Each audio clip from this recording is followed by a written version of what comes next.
aleluia. Glória a Deus, dê um aplauso mais forte ao Senhor, irmãos. Glória a Deus. Louvado seja o nome do Senhor. Que bênção podermos estar na casa do Senhor mais uma noite. Nesse tempo de comunhão com o Espírito Santo. Tempo de estarmos louvando o nome do Senhor, engrandecendo o nome do Senhor. Deus é bom em todo tempo, amém, queridos? Aleluia. Aleluia. Quero que você abra comigo, por favor, a sua Bíblia no livro do profeta Jeremias, no capítulo 18. Jeremias, capítulo 18, a partir do versículo 1. Esses 6 primeiros versículos da palavra do Senhor.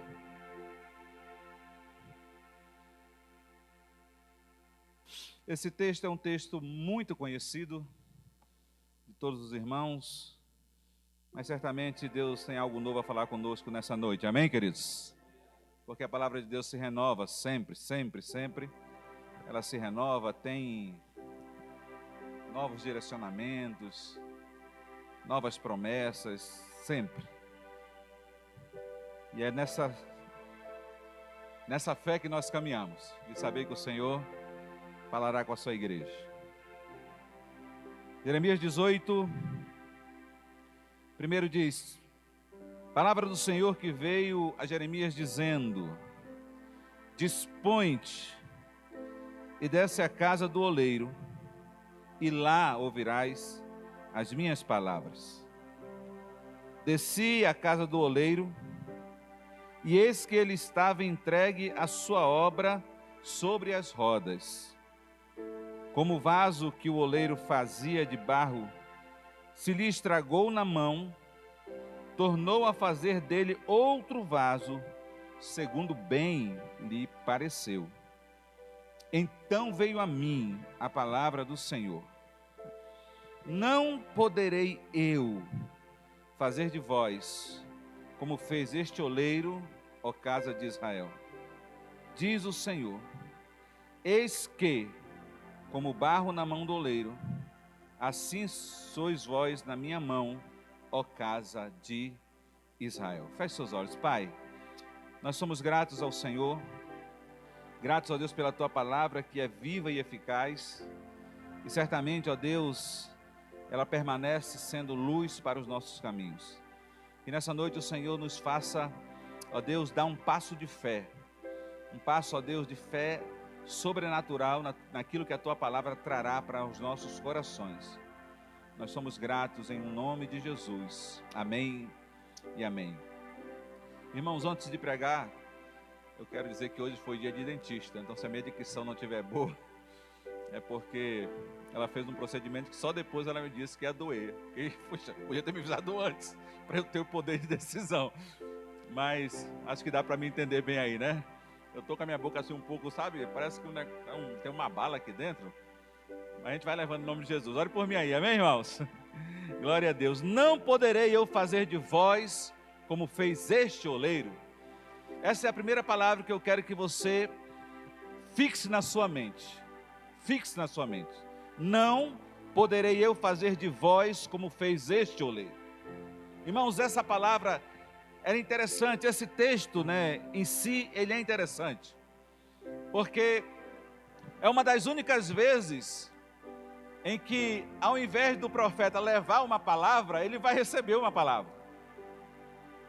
É uma das únicas vezes em que Deus manda o profeta ouvir, né? É comum você ver no Velho Testamento, em especial, onde o ministério profético estava ativo, você vê o profeta liberando palavras que vêm de Deus para o povo.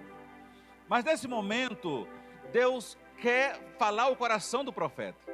E ele manda o profeta descer à casa do oleiro para que lá ouça uma palavra de Deus, né? É muito importante essa reflexão da palavra, porque às vezes a gente acha que a palavra não é para a gente, né? O irmão podia ter vindo, essa palavra era para ele. E quantas vezes a gente já não ouviu isso? Eu ouvi isso várias vezes. E na realidade eu acredito, se eu e você estamos aqui, é porque essa palavra é para nós, amém, irmãos? Deus reservou esse tempo para nossas vidas. E o tema da palavra é justamente isso: vasos quebrados, porém possível de ser restaurado pelo Senhor. Possível de ser restaurado pelo Senhor. E a palavra que Deus nos traz é justamente essa, que aquilo que Ele fez com esse vaso, Ele pode de fato fazer com as nossas vidas, fazer comigo e fazer com você.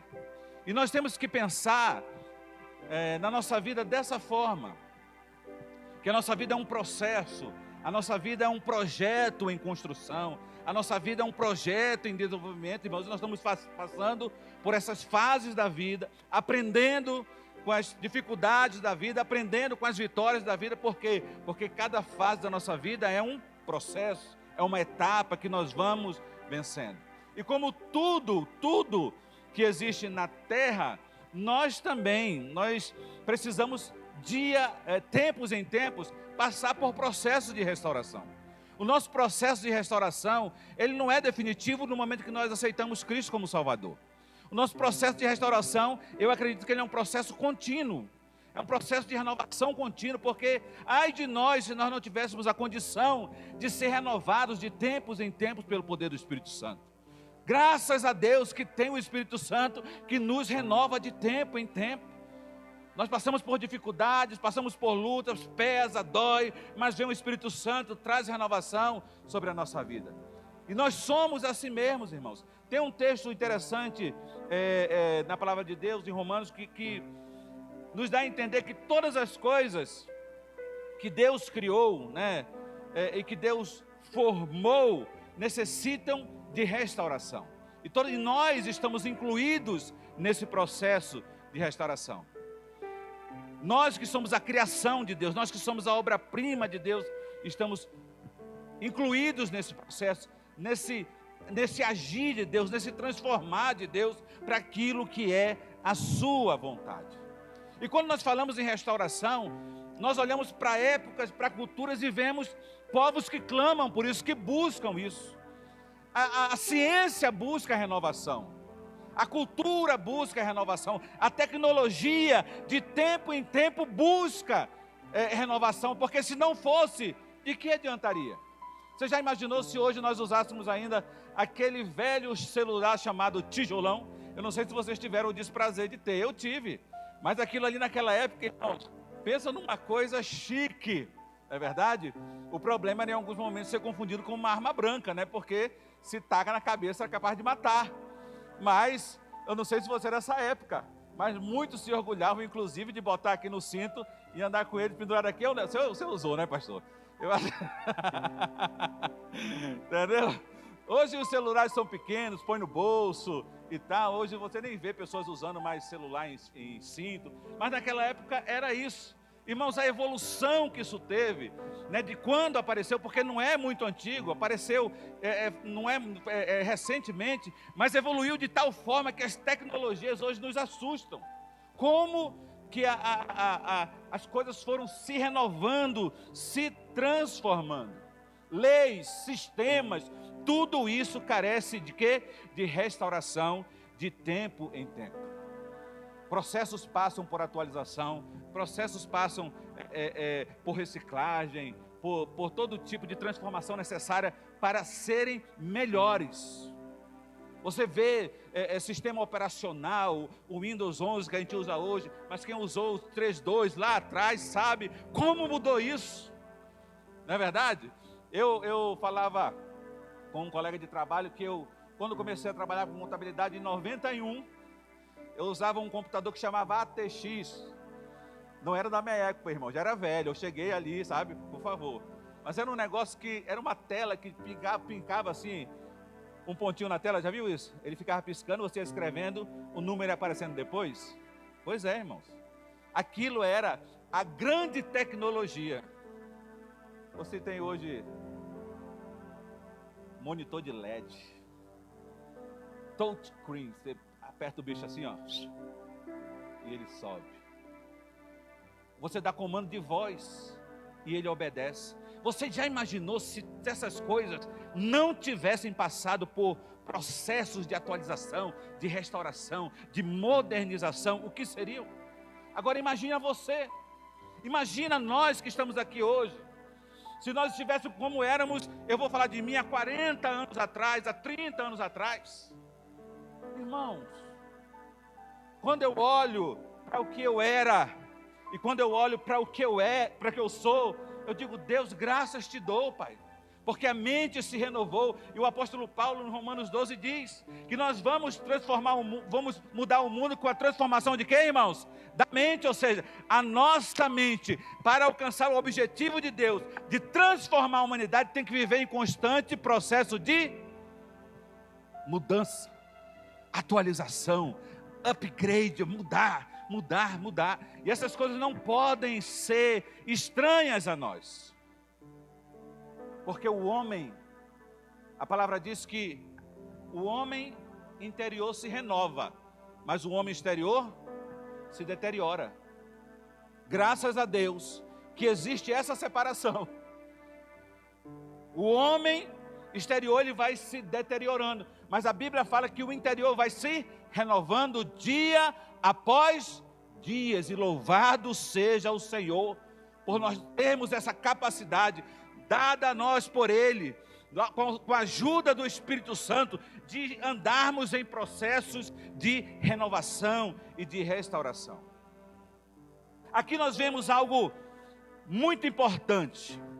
Primeiro, nós vemos obediência de um homem de Deus, porque Deus fala ao profeta, veio a palavra do Senhor a Jeremias dizendo, dispõe-te e desce a casa do oleiro, e lá ouvirás as minhas palavras. E ele diz, desci a casa do oleiro. Aqui o profeta se dispõe a obedecer. Ou seja, o primeiro fator decisivo para um processo de restauração se chama obediência. Sem obediência não tem um start. Sem a obediência não tem início no processo de restauração. Sem obediência não começa. Nós temos que entender, irmãos, isso tem que ficar claro. Desce e ouve. E ele diz, eu desci. Muitas vezes Deus tem nos pedido, desce e ouve. Irmãos, pode estar bom aqui em cima, viu? Pode estar legal aqui em cima, mas muitas vezes Deus está dizendo, desce e ouve. Tem momentos que é hora de baixar um pouquinho a nossa prepotência e dizer, Senhor, eu quero ouvir ao Senhor, porque eu sei que de Ti vem palavras que determinam vida sobre mim em nome de Jesus, amém, irmãos? E foi exatamente o que o oleiro fez, desceu para ouvir, um homem que não era acostumado, era um homem acostumado a falar. Eu sou profeta de Deus, eu falo aquilo que Deus quer, mas hoje mas nesse momento, Deus queria algo diferente dele. O processo de restauração, ele começa quando nós nos dispomos a obedecer o Senhor. E a partir daí, a partir do momento que ele desce ali, ele se depara com o oleiro. Se depara com alguém que tem uma habilidade nas suas mãos, fazendo algo que era muito significativo. Porque o oleiro não faz qualquer coisa. Não faz qualquer coisa. Quando você se deslumbra na frente de um vaso, eu sei que as minhas irmãs aqui gostam muito mais de apreciá-los do que nós homens, né? A gente gosta também, mas eu sei que vocês gostam muito mais. Quando você se depara na frente de um vaso bem feito, bonito, sabe, com aquela perfeição aritmética, você pode imaginar o que a mão desse artesão era capaz de produzir. Como ele se dedicava àquilo, a dar forma a uma porção de barro, usando as suas mãos, usando a sua capacidade de fazer algo bonito, útil, porque um bom vaso, além de ser bonito, é um vaso útil. E tudo isso nasce, sabe, da entrega de alguém. Aí o profeta chega naquele lugar e ele passa a observar. Qual é o primeiro passo para a restauração? Obediência. Qual é o segundo passo? Atenção. O segundo requisito para a restauração se chama atenção. Esteja atento àquilo que Deus está fazendo. Sabe por quê? Porque Deus sempre está fazendo.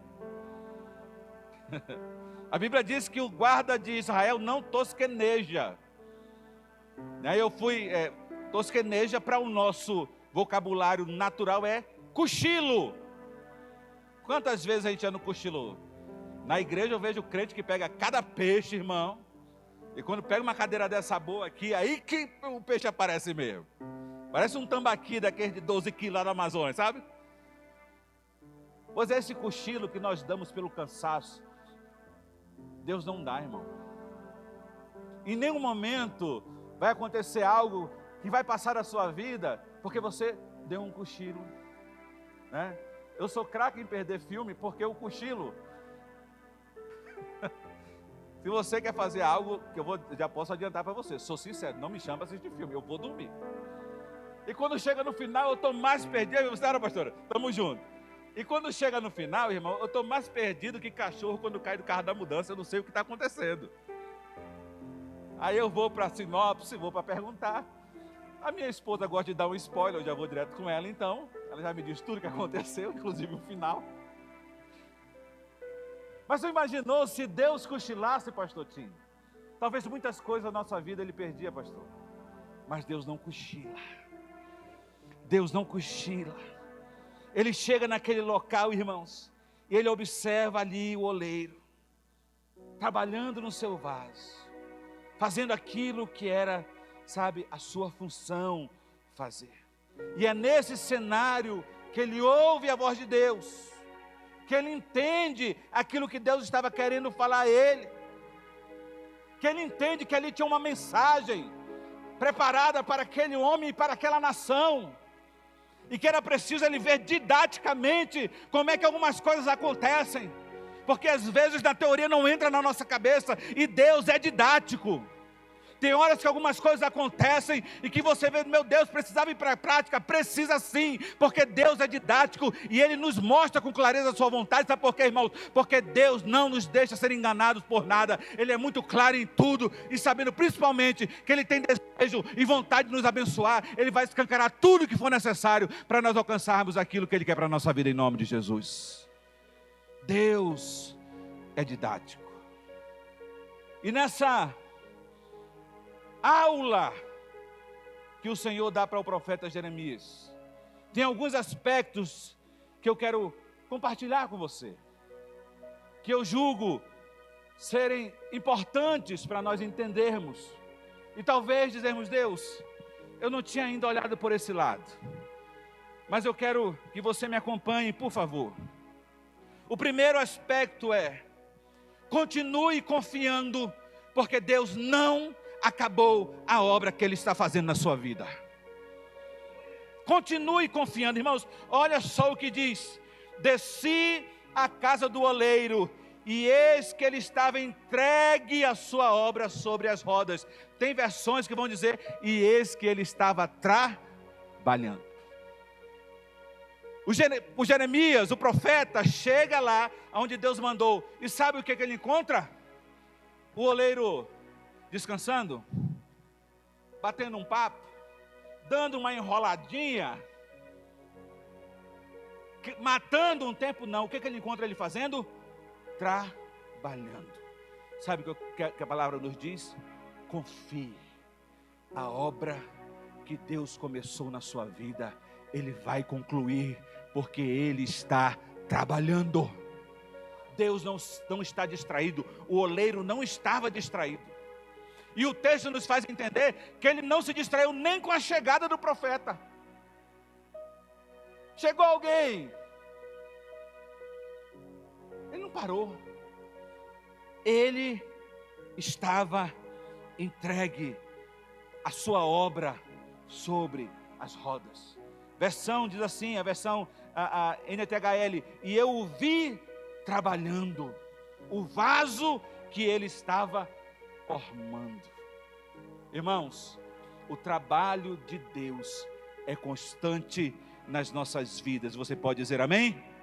Esse trabalho é constante. Esse trabalho em todo o tempo, ele não para, irmãos. Deus não descansa. A Bíblia diz que nós vamos alcançar a estatura de varão perfeito. Mas enquanto nós nos alcançarmos, nós somos o produto do trabalho do oleiro. E Ele vai continuar fazendo a sua obra em nossas vidas, em nome de Jesus. Deus vai continuar trabalhando. Deus vai continuar trabalhando na sua igreja. Tem coisa que nós não estamos vendo ainda, irmãos. Mas deixa eu falar uma coisa para você. Deus continua trabalhando na sua igreja. Tem coisas que ainda não chegou no nosso coração, mas vai chegar em nome de Jesus.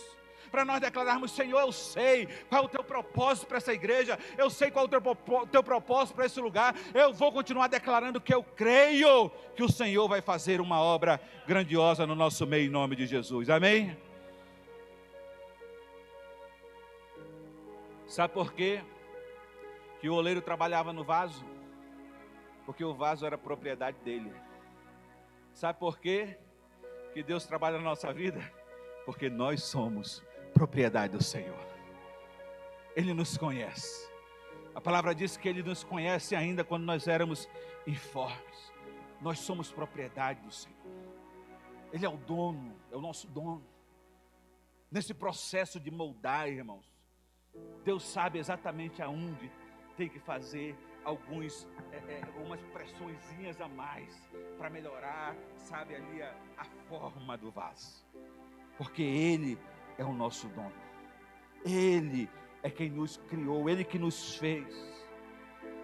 Deus olha para aquele vaso, compara ali a nação de Israel, que também passou por esse processo de mudança, de transformação, de restauração. O Senhor nos tirou do mundo, porque lá no mundo nós éramos vasos de desonra, mas aqui na casa do Senhor, nós somos vasos feitos para a honra do nosso Deus, para a glória do nosso Deus. E aquilo que o Senhor achar que é necessário fazer, para que essa obra, para que essa honra seja ainda melhor, Ele vai fazer. Por isso, querido, tenha fé, tenha fé. Se libere diante de Deus para dizer: Senhor, continua fazendo essa sua obra, continua fazendo o que o Senhor tem que fazer, porque nesse processo Ele está cuidando de cada um de nós. Nós estamos aqui agora, mas sabe o que o Senhor está fazendo? Ele está cuidando de nós. Olha o que nos diz Isaías 64:4. Isaías 64:4. Porque desde a antiguidade não se ouviu,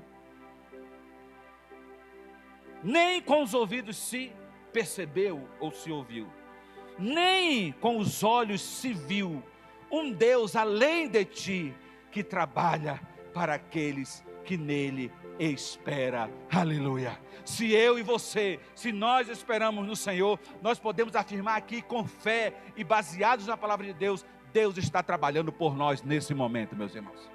Se você veio para este lugar com uma preocupação, com algo que talvez você falasse assim: era melhor eu ter ficado em casa para resolver isso, era melhor eu ter ficado na minha empresa para resolver aquilo, irmãos, não se preocupe. Se você teve fé para deixar isso nas mãos do Senhor, Deus vai trabalhar por você em o nome de Jesus. Deus vai trabalhar, porque não há nada que você deixe pelo Senhor que o Senhor não recompense você. Tem coisas, irmãos, que tem que sair das nossas mãos. Tem situações que tem que sair das nossas mãos e ir para as mãos de quem sabe fazer melhor do que nós. E esse é o Senhor. Ele continua trabalhando por você. Ele continua trabalhando na sua causa. Ele continua trabalhando na sua necessidade. Ele continua trabalhando na restauração do seu coração, da sua vida, do seu ministério. Ele continua fazendo aquilo que é necessário fazer. Casa de Israel, não poderá fazer o Senhor como fez com esse vaso de barro. Eu digo para você: pode, e Ele quer fazer em nome de Jesus. A capacidade de crer é nossa. O profeta chega e observa e fica atento. Segundo aspecto, irmãos, segundo ensinamento, que esse texto tem para nossas vidas. O Senhor está trabalhando, o oleiro estava trabalhando na sua obra, no seu vaso. Mas o segundo aspecto que eu quero que você coloque gravado na sua mente, que circunstâncias podem e irão conspirar contra a obra de Deus na nossa vida. Porque se não fosse assim, não teria nem graça ser crente, pastor.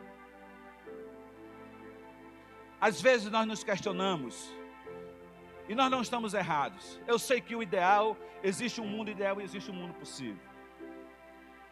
Eu já me questionei várias vezes, por quê, Senhor? Ah, Deus. Aí a gente começa a evocar os nossos salvo-condutos, né? Qual é o primeiro salvo-conduto do crente? Qual é? Sou dizimista. Primeiro salvo-conduto que o crente tem. Quando mexe na área financeira, é a primeira coisa que fala. Mas, meu Deus, eu sou dizimista. Porque crente entende que dízimo é salvo-conduto e não é, irmãos. Dízimo é espiritual, trata de coisas espirituais. Às vezes a coisa desarranja um pouquinho. Numa crise de 2 anos atrás, quem não ficou ruim de dinheiro? Me diga aí. E não foi só não crente não, rapaz. Teve crente passando, os irmãos nossos que precisaram ser sacudidos pela igreja. Eu vi aqui, sustentados, né, ajudados, cesta básica, né? Eu vi aqui, acompanhei. É a igreja, irmãos. Na hora que precisou, quem estava ali é a igreja. Ou seja, circunstâncias podem conspirar contra a obra de Deus em nós. Olha só o que o profeta vê. Como o vaso, versículo 4. Como o vaso que o oleiro fazia de barro se lhe estragou aonde? Nas mãos. Nas mãos. Ou seja, um artesão expert no que fazia, profissional da olaria. De repente, o vaso faz o quê, irmãos? O vaso se estraga nas mãos dele. Tornou ele a fazer dele outro vaso, segundo bem lhe pareceu. O texto não diz por que o vaso quebrou. Talvez uma descompensação ali na roda, né? Porque ele fazia aquela... Você sabe, né? O motorzinho era aqui, ó. Minha mãe quando costurou, começou a costurar há muito tempo, o que girava lá, o motorzinho, era aqui, ó. Já viram isso já? Lembra, pastora? Não era? Ficava assim, o negócio... Hoje em dia não. Hoje em dia... Mas eu lembro daquilo. É um exercício aqui para panturrilha, né? E ficava ali. Eu não sei, irmãos. O texto ele não deixa claro por que quebrou. Mas ele diz que quebrou. Quebrou. Algumas vezes a gente perde um tempo muito precioso tentando entender a razão. Eu sempre falo, não nos interessa o porquê, nos interessa o para quê. Porque porquê é questionamento, para quê é propósito. Você entendeu? Todo porquê questiona, todo para quê busca um propósito. E às vezes nós estamos gastando tempo pensando, mas por quê, meu Deus? Mas meu Deus, por quê? Olha só, irmãos, que coisa interessante. A Bíblia diz que o vaso quebra, mas imediatamente ele faz o quê? Outro vaso. Já pensou se ele para lamentar? Puxa vida, quebrou o vaso. Ah, só volta amanhã agora. Para mim hoje deu. Não, deixa eu falar uma coisa para você. Deus não vai desistir de nós. Deus não vai desistir de nos levar para o propósito que Ele tem para a nossa vida. Deus não vai desistir de nos conduzir para aquilo que Ele quer da nossa vida. Se quebrar, Ele faz de novo. Se cair, levanta. Abalou, se recompõe, meu filho, vai à luta. Sabe por quê? Porque Deus está indo adiante de você nisso tudo. Não existe processo para impedir aquilo que Deus quer fazer. Quebrou-se nas mãos do oleiro. E essas são as circunstâncias. Às vezes nós estamos no ascendente, irmãos. É como o pastor Tio falou o texto aqui. Não me deixa faltar nada para que eu não blasfeme contra ti. Mas também não me dá demais para que eu não seja soberbo. Às vezes nós não entendemos o propósito de Deus. Nossa vida está numa ascendente. E aparece, pastor, tinha uma soberbinha. Sabe que aquele negócio aparece bem pequenininho que a gente não percebe, mas Deus já percebeu. E Deus sabe que coisas têm que ser eliminadas logo no seu começo. Ele vai e faz.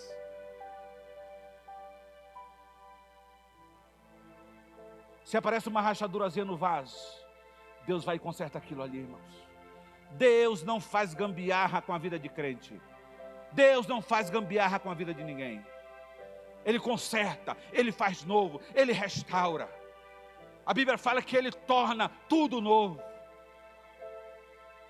A nossa vida tem que ser nova diante do Senhor. O importante nesse texto é saber que, sim, circunstâncias podem conspirar, mas ainda assim o trabalho do Senhor não vai parar. Se eu disser a Deus, não sei por que estou passando, mas eu confio que o propósito maior está nas tuas mãos para a minha vida. O Senhor vai trabalhar na nossa restauração. Porque alguns vasos muitas vezes se quebraram e a gente não está percebendo. Irmãos, nós estamos vendo um mundo louco. Quem imaginou que hoje seria dia 23 de março de 2022? Faltam poucos dias para terminar março, abril vai passar voando, começa o meio do ano, daqui a pouco nós estamos aqui em Natal e Ano Novo. Deus, o que está acontecendo, irmãos? O mundo está acelerado demais. E talvez algumas coisas estejam passando desapercebidas. Talvez esse processo de restauração que Deus está buscando fazer em nós, seja o processo da restauração do primeiro amor por Ele, irmãos. De nós voltarmos, a Bíblia diz, lembra-te de onde caiu, volta ao primeiro amor.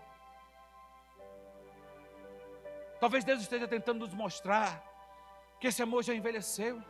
Assim como o meu amor pela minha esposa tem que ser renovado todos os dias, o meu amor por Deus tem que ser renovado todos os dias. Porque existem inúmeras razões que o mundo dá para você não amar a Deus. E a palavra diz, ame ao Senhor sobre todas as coisas. Talvez o vaso se quebrou nessa circunstância. De eu precisar, de eu buscar, sabe, irmãos, a renovação do meu primeiro amor no Senhor. De eu buscar a renovação da minha pureza no Senhor. Nós estamos sendo ofertados com todo tipo de porcaria, irmãos. Promiscuidade. Ofertados a quem quiser, a hora que quiser, na mão, na palma da mão.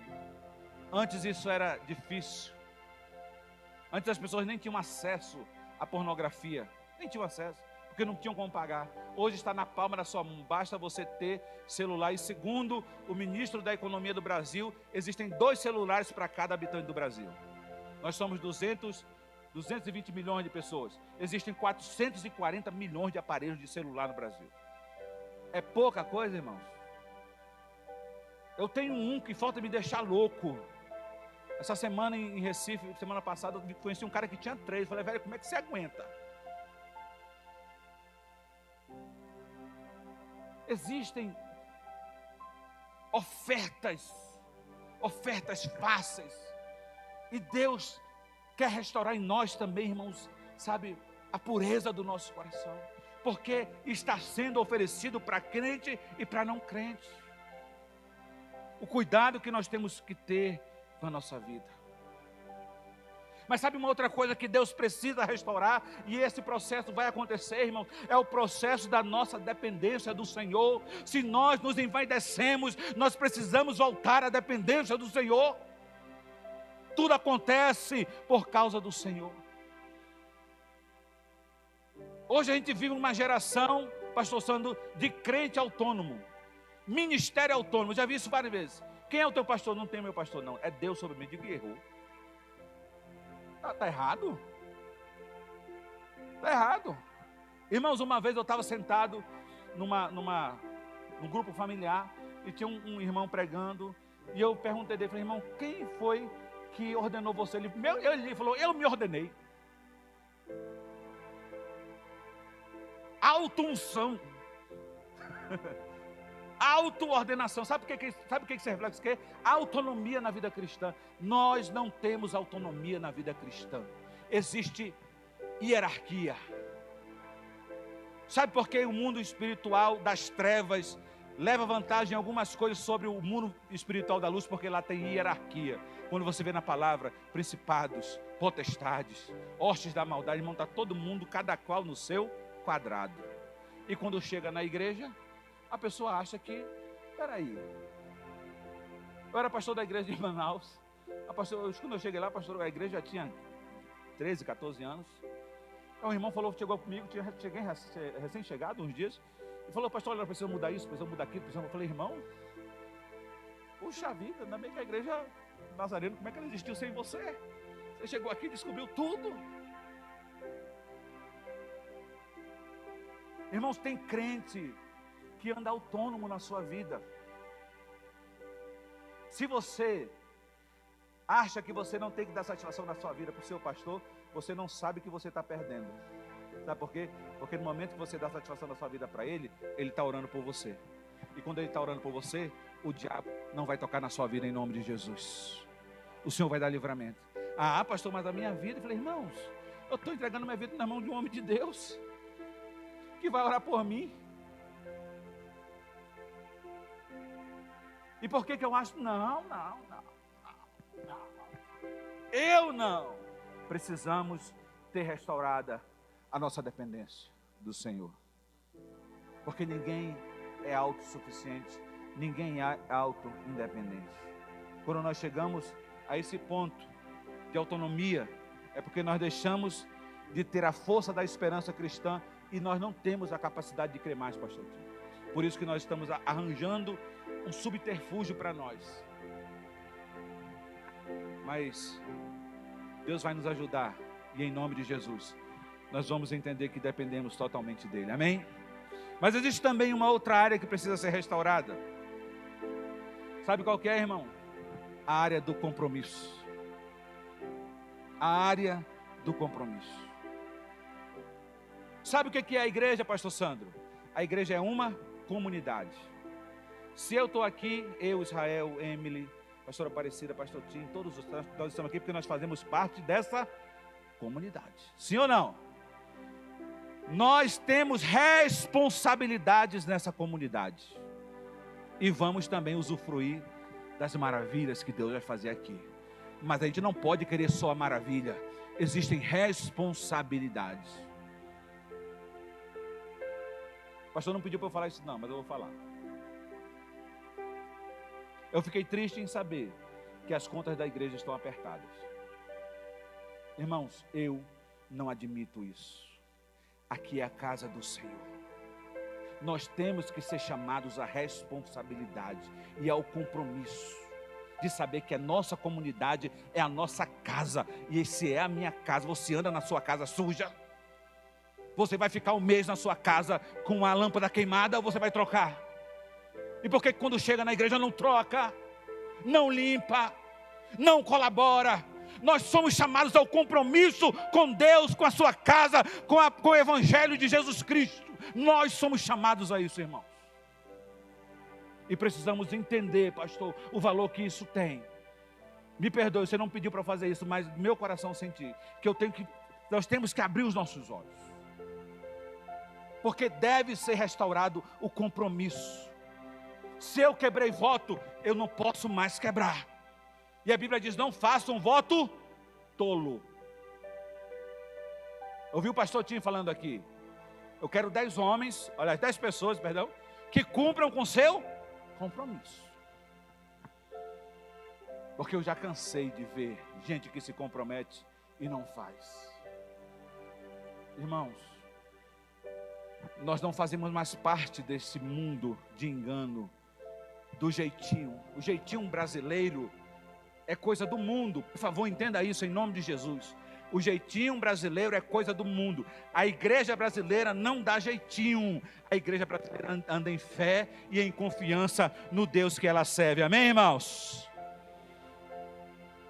alianças e votos com a igreja, com a família, com o cônjuge, com o amigo, com o parente, com a loja onde você comprou. Pague as suas contas. Você vai ser um homem de compromisso, zeloso pelo seu compromisso. Deus vai nos ajudar. Eu posso ouvir um amém, irmãos? Não fique chateado comigo. Receba isso como uma palavra de Deus para nos ajudar. E nós vamos aqui, pastor, eu creio, nós vamos dar a volta por cima. Eu não quero por experiência minha. Se vocês querem ouvir experiência minha de pastor, eu não quero olhar para o meu pastor e ver ele preocupado para a financeira da igreja. Porque eu sei quanto isso é doloroso. Um dos meus maiores temores, aqui minha esposa que não deixa mentir, irmãos, era o nome da igreja aí para o cartório. Eu ficava louco só de pensar. Meu Deus, o nome da tua casa vai para o quê? Senhor, não deixe. Sabe, aquilo me consumia. Até um dia que eu decidi, vou botar um ponto final nisso.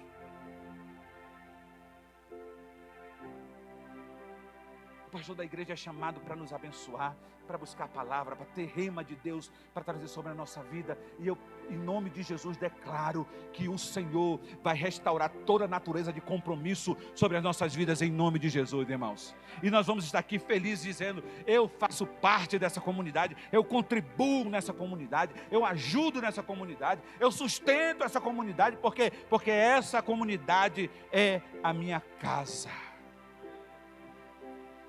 E isso aqui não é para nós culparmos ninguém. É para nós entendermos que nós somos responsáveis por muitas rachaduras que tem na nossa vida. Terceiro aspecto para eu finalizar. Deus sempre irá trabalhar para restaurar a sua obra em nós. A parte B do versículo 4 diz isso. Tornou a fazer dele outro vaso, segundo bem lhe pareceu. A NTHL diz, e ele o refez, moldando outro vaso de acordo com a sua vontade. Toda mudança que Deus produzir na minha e na sua vida, Ele vai produzir de acordo com a vontade dEle. Deus quer nos restaurar. Mas não adianta eu chegar ali com o croquis, né, com a planta. Ah, Deus, eu queria ser assim. Não, irmão, você vai ser como Deus quer que você seja. Uma vez eu ouvi de um irmão falar assim para mim, não, pastor, eu sou irado mesmo. Eu sou assim mesmo, não levo o desaforo para casa não. Eu digo, irmãos, o Provérbios diz que um homem que não tem controle de si próprio é como uma cidade sem muros. Eu não vejo vantagem nenhuma. Eu prefiro dizer assim, Senhor, nesse momento eu sou assim, esquentadinho, impaciente, mas eu estou aqui me dispondo e me submetendo ao Senhor para que o Senhor faça aquilo que for melhor na minha vida, em nome de Jesus. Agora escute o que eu vou falar para você. Deus não tem interesse em reaproveitar nada em nós. E pastor meu, eu digo, irmãos, se dependesse de Deus, Ele matava a gente e fazia no outro dia, matava, até achar um negócio bom. Irmãos, lá no dilúvio, Deus falou assim, acabou, game over, acabou. Noé, tu acredita? Constrói, irmão, constrói a arca, porque o negócio vai pegar. E todo mundo diz, ih, rapaz, ficou louco, pirou, Moisés pirou, Noé pirou. Moisés, né? Irmãos, se Deus pudesse, olha, se ele pudesse não, se ele não zelasse pela sua palavra, porque ele tem promessa, né? Ele zela pela palavra. Eu acho que já tinha tido um esquema de dilúvio já para cá, pastor. Já tinha. Mas irmão, não tenha dúvida, já tinha tido dilúvio demais. Já está uns gato pingado por aqui. Sabe por quê? Porque Deus não tem interesse, sabe, em nos reaproveitar, mas Ele tem interesse em nos renovar, em fazer novo, em melhorar. Se você tem sentido dificuldade na sua relação com o Senhor, não esquenta não. Deus vai renovar essa relação com Ele em nome de Jesus. Sabe por quê? Porque Ele vai plantar algo no seu coração, no seu coração, no seu coração. Deus não faz emendas. A palavra diz, Salmo 14, 7, que Ele restaurou a nossa sorte, restaurou a nossa sorte, restaurou a nossa sorte. Irmão, sorte é tudo de bom, sorte é tudo de bom, é aquilo que Deus tem preparado para nós. Deus restaurou a nossa sorte em o nome de Jesus.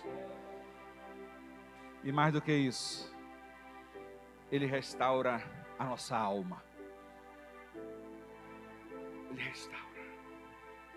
E o meu desejo nessa noite, querido, é que seja exatamente isso. É que esse trabalho, esse moldar de Deus, continue. Se algumas vezes deu uma apertadinha aqui, sabe? Apertadinha assim, doeu um pouquinho. Esquenta não. Vai vir aí um Dorflex espiritual, vai passar. Vai passar. Você acredita? Vai passar, irmã. Apertou um pouquinho, confia, vai passar. Gil, apertou um pouquinho, confia, irmão, vai passar. Sabe por quê? Porque aquele que aperta para moldar e dói é o mesmo que tem um bálsamo para curar a tua vida em nome de Jesus. E para tirar toda a dor fora, toda a tristeza fora, toda a amargura fora, tudo aquilo que nos impede de avançar. Deus vai tirando, vai tirando, vai tirando, vai tirando. Porque assim como Ele restaurou a minha e a sua vida, assim também nós sejamos restauradores de vida em nome de Jesus, podendo falar para outros, olha, aquilo que Deus fez comigo, vai fazer com você. Se você acreditar, você vai ver como Deus é poderoso para fazer infinitamente mais sobre você. Agora, a pergunta que não quer calar: você está disposto a descer a casa do oleiro? Porque aquela visão foi um cruzado no estômago de Jeremias. Porque Jeremias falou assim, esse povo aí, ó, tem mais jeito não. Aí já era. Povo desobediente, cheio de tudo que não prestava. Deus chama e fala, rapaz, eu posso fazer. Às vezes quando nós vamos à casa do oleiro, talvez seja para pegar um cruzadinho, para nos fazer curvar de forma mais fácil. Diz assim, Senhor, eu estou vindo aqui porque eu confio naquilo que o Senhor pode fazer. E existem coisas, irmãos, que só o Senhor pode fazer. E que Ele quer fazer na minha e na sua vida. Agora, permitir ou não, e aqui entra o livre-arbítrio, a livre vontade. Tem pessoas que não querem ser mudadas. Não querem. Querem continuar como estão. Porque na mudança, pastor, nos é cobrado compromisso, empenho. Mostrar de fato que nós somos pessoas transformadas. A palavra diz que aquele que está em Cristo, nova criatura é. As coisas velhas passaram, e eis que tudo se fez novo. Então não é admissível estar em Cristo e ser velha criatura, irmãos. Não é? Não combina, você sabe que não encaixa isso aí. Aquele que roubava, não roube mais. Aquele que mentia, não minta mais. É um processo natural. Que a cada dia eu ser melhor. Eu ser melhor. Eu ser melhor. Nós chegamos ao Senhor da forma que nós estamos. Mas ao chegar no Senhor e a estar diante do oleiro, começa um processo de mudança. Constante. Constante. Constante. Constante. De repente a gente vai ver e diz assim, ai Deus, sou eu mesmo. Cara, sou eu mesmo. Poxa, estou levando desaforo para casa. Levo mesmo.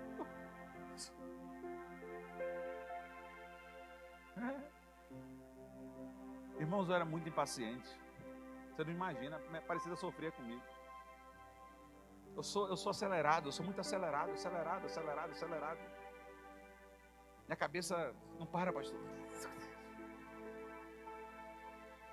E uma coisa que eu amo é quando ela me chama para ir no supermercado. Amo, pastor, você não imagina. É quando eu chego que está lotado, eu fico feliz da vida. Mas eu aprendi assim, Senhor, se há um tempo para estar com a Aparecida, eu vou. E ela me pega às vezes assim na palavra, sabe?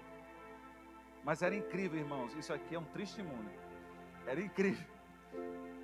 Quando eu chegava no caixa, o meu caixa quebrava, pastor. Funcionava com todo mundo.